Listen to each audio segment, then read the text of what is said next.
PNC Sports First is presented by Budweiser and IT&E.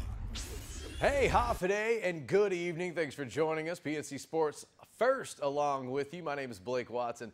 Starting things off, the start of IIAG second quarter sports. Last night saw the IIAG girls basketball opening game. Guam High, that was the stage for last year's league MVP Destiny Castro and the Notre Dame Lady Royals as they faced off against the Lady Panthers. Royals walk away winners.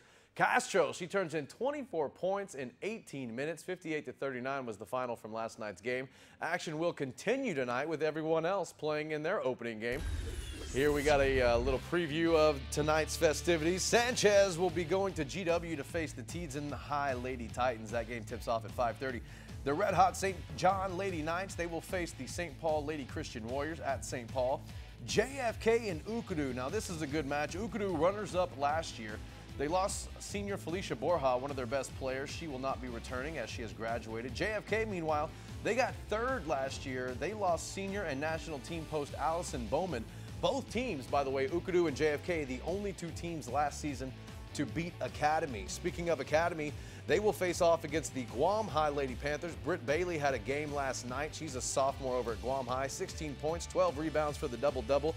And Academy, meanwhile, they will have star player Callie Benavente returning to, I don't know why I said Callie's name so weird. Callie Benavente will be returning to action tonight as her team will host the Guam High Lady Panthers. That game at Academy. Elsewhere, GW Lady Geckos, they have the task of taking on Notre Dame. They have league MVP on their roster. Her name is Destiny Castro. Destiny last night, like I said, had herself a game. And last but not least, the Harvest Lady Eagles. They will take on the defending champion, the Southern High Lady Dolphins. Southern High, they have Zoe Serber, but they did lose star player April Toledo as she was a senior last year and graduated over the summer. So good luck to everybody, and be sure to catch a game tonight. 5:30 is when they tip off, which was about 10 minutes ago. So you got JV and then varsity, of course, as always in these IIAG contests are to follow.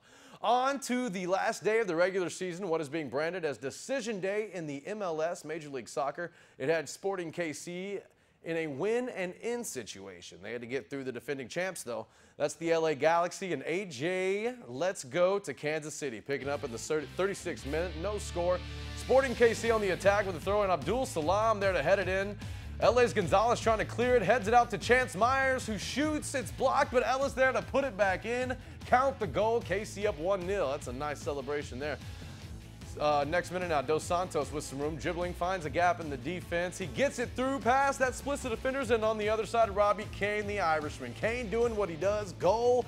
Galaxy, the equalizer, makes it 1-1. 65th minute. Sporting KC looking to separate.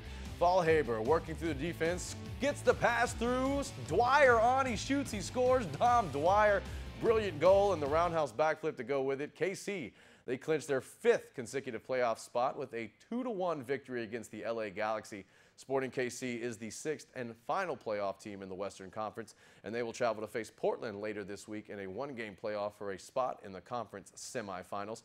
And that'll about do it. But before we leave you this evening, how about a great goal from Matau's Travis Nicklaw? That's right. Travis scored the Matau's last goal back on June of 16th here on Guam up in Harmon against India when they won that FIFA World Cup qualifier. That was the last goal, by the way, the Matau has scored. San Diego State, let's flash forward there. The men's soccer team, which Travis Nicklaw also plays for, they fell to UC Berkeley 4-3 in double overtime at Edwards Stadium over the weekend. But Travis Nicklaw had one of the best goals in Pac-12 sports for the month, and here's a look at it. This goal right here forces double overtime, which, like I said, the Aztecs end up losing in the end. But look at that. He shoots it from so far back. It's almost midfield, and he makes it. We'll take one look. Nicklaw with the long shot into the upper left-hand corner. Nobody can get a hand on it. UC Berkeley can't believe it. Look at it. That is a strike. We know he can do it. We've seen him do it here on Guam. We've seen him in the intro, and there he is yet again doing it on the collegiate stage. Travis Nicklaw, shout out to him. Good job, man. All right, that'll be it for me and for the rest of the crew. Hump Day Wednesday. Let's welcome it in together. Until then, my name is Blake Watson, and I'll see you at the game.